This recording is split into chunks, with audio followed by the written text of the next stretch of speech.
BPL টি-20-র 4 ছক্কার ঝনঝনানি শেষ, কিন্তু বিশ্রাম নেই জাতীয় দলের ক্রিকেটারদের। 1.5 সপ্তাহের মধ্যেই শুরু হচ্ছে চ্যাম্পিয়ন্স ট্রফি। টাইগারদের প্রস্তুতিও শুরু হয়ে গেছে। নিজেদের পছন্দের ওয়ানডে ফরম্যাট হওয়ায় সমর্থকদের প্রত্যাশাও বেশি। সদ্য শেষ হওয়া বিপিএলের স্কোয়াডে থাকা ক্রিকেটাররা কতটা আলো ছড়ালেন, এখন সেটিই পরখ করে নেওয়া যাক। বিপিএলের মাঝপথে চ্যাম্পিয়ন্স ট্রফির জন্য 15 সদস্যের দল ঘোষণা করে বিসিবি। যদিও বিপিএলে বেশ কয়েকজন ক্রিকেটারদের পারফরম্যান্স প্রত্যাশা মাফিক হয়নি।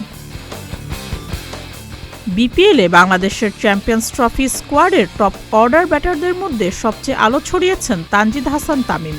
ঢাকা ক্যাপিটালস গ্রুপ পর্ব থেকে বিদায় নিলেও ব্যাট হাতে দুর্দান্ত ছিলেন তিনি। 24 বছর বয়সী বাঁহাতি ওপেনার জিতেছেন বিপিএলের সেরা উদীয়মান ক্রিকেটারের পুরস্কার। 12 ম্যাচে একটি সেঞ্চুরি ও 4টি অর্ধশতকে করেছেন আসরের দ্বিতীয় সর্বোচ্চ 485 রান। পাশাপাশি এবারের বিপিএলে সর্বাধিক 36 ছক্কা হাঁকানোর রেকর্ড গড়েছেন তানজিদ হাসান তামিম। রংপুর রাইডার্সকে গ্লোবাল সুপার লিগের শিরোপা জেতাতে বড় অবদান ছিল সৌম্য সরকারের। ফাইনালে সেরার পাশাপাশি টুর্নামেন্ট সেরাও হন বাঁহাতি এই ব্যাটার। কিন্তু ইনজুরির কারণে বিপিএলের শুরুতেই সাইড বেঞ্চেই কাটাতে হয় সৌম্যকে। গ্রুপ পর্বের শেষ দিকে সৌম্য রংপুরের জার্সিতে ফিরলেও ফর্মে ফিরতে পারেননি। একটি ম্যাচে 74 রানের ইনিংস খেলেন। সব মিলিয়ে 4 ম্যাচে সৌম্য করেছেন 105 রান।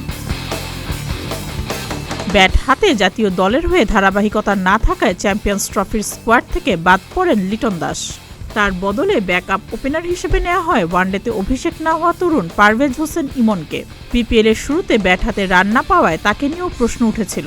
তবে প্লে অফ পর্বে ব্যাট হাতে ধারাবাহিক পারফরম্যান্সে বড় বার্তাই দিয়ে রেখেছেন পারভেজ হোসেন ইমন। চিটাগাং কিংস শিরোপা হাতছাড়া করলেও ফাইনালে 78 রানের হার না মানা ইনিংস খেলেন ইমন। সব মিলিয়ে 14 ম্যাচে 338 রান করেছেন তিনি। ফরচুন বরিশাল টানা দ্বিতীয়বার শিরোপা জিতলেও হতাশাজনক পারফরম্যান্স ছিল নাজমুল হোসেন শান্তর। নিয়মিতভাবে একাদশে সুযোগ পাননি তিনি। 5 ম্যাচ খেলে মাত্র 56 রান করেন শান্ত। জাতীয় দলের অধিনায়কের এমন ছন্দহীনতা চ্যাম্পিয়ন্স ট্রফির মতো বড় মঞ্চের আগে নির্বাচকদের জন্য হয়ে উঠেছে চিন্তার কারণ। এবারের বিপিএলটা নিজের করে নিয়েছেন মেহেদী হাসান মিরাজ। খুলনা টাইগার্সকে প্লে অফে নেয়ার পথে সামনে থেকে নেতৃত্ব দিয়েছেন তিনি। অলরাউন্ডার পারফরম্যান্সে মিরাজ হয়েছেন টুর্নামেন্ট সেরা। 14 ম্যাচে 2টি হাফ সেঞ্চুরি সহ 27.30 গড়ে 355 রান করার পাশাপাশি উইকেট নিয়েছেন 13টি।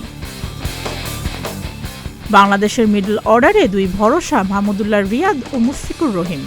বরিশালের হয়ে 8 ইনিংসে ব্যাটিংয়ের সুযোগ পেয়ে রিয়াদ 206 রান করেছেন। তার 2টি অর্ধশতক ছিল। বিশেষ করে চট্টগ্রাম, খুলনা ও রাজশাহীর বিপক্ষে মাহমুদুল্লাহ রিয়াদের 3টি দুর্দান্ত ইনিংস রয়েছে। তবে আরেক অভিজ্ঞ মুশফিকের পারফরম্যান্স ছিল হতাশাজনক। ব্যাট হাতে কোনো 50-র দেখা পাননি মিস্টার ডিপেন্ডেবল। 9 ইনিংসে 26.28 গড় ও 127.77 স্ট্রাইক রেটে রান করেছেন 184। জাকের আলী 12 ম্যাচে 241 রান করেছেন। তার সর্বোচ্চ রান ছিল 47। তাওহিদ হৃদয়ের পারফরম্যান্স ছিল মাঝারি মানের। 14 ম্যাচে 26 গড়ে 330 রান করেছেন তিনি। এবারের বিপিএলে স্পিনাররা ছিলেন খুবই সাদামাটা। রিশাদ হোসেন 11 ম্যাচে 7 উইকেট নিলেও 8.42 ইকোনমি রেটে ছিলেন বেশ ব্যয়বহুল।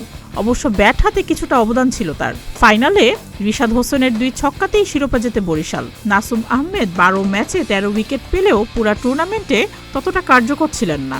এবারের বিপিএলে তাসকিন আহমেদ ছিলেন দুর্দান্ত। 12 ম্যাচে 25 উইকেট নিয়ে সর্বোচ্চ উইকেট শিকারী তিনি। এই স্পিড স্টার 6.49 ইকোনমি ও 11.1 স্ট্রাইক রেটে এনে দিয়েছেন নিয়মিত breakthrough. Mustafizur Rahman 13 wicket পেলেও 7.35 ইকোনমি রেটে বোলিং করেছেন। তবে ডেথ ওভারে খুব একটা কার্যকর ছিলেন না কাটার মাস্টার। তানজিম হাসান সাকিব 9 ম্যাচে 16 উইকেট নিয়ে নজর কেড়েছেন, যদিও ছিলেন বেশ ব্যয়বহুল। তার economy 8.19। Speed star Nahid Rana প্রথম কয়েক ম্যাচে ভালো করলেও শেষ পর্যন্ত ধারাবাহিকতা রাখতে পারেননি। 8.43 ইকোনমিতে 12 ম্যাচে নিয়েছেন 10 উইকেট। বিপিএলের পারফরম্যান্স মূল্যায়নে বাংলাদেশের সম্ভাবনা ও দুর্বলতা বেশ স্পষ্ট। ওপেনিংয়ে তামিম ও সৌম্য সরকার আস্থার জায়গা রেখেছেন নিজেদের। আশা জাগাচ্ছে পেস আক্রমণে তাসকিনের ফর্ম। তবে ডেথ ওভারে মুস্তাফিজ নিজেকে প্রমাণ করতে পারেন কিনা সেটিই প্রশ্ন।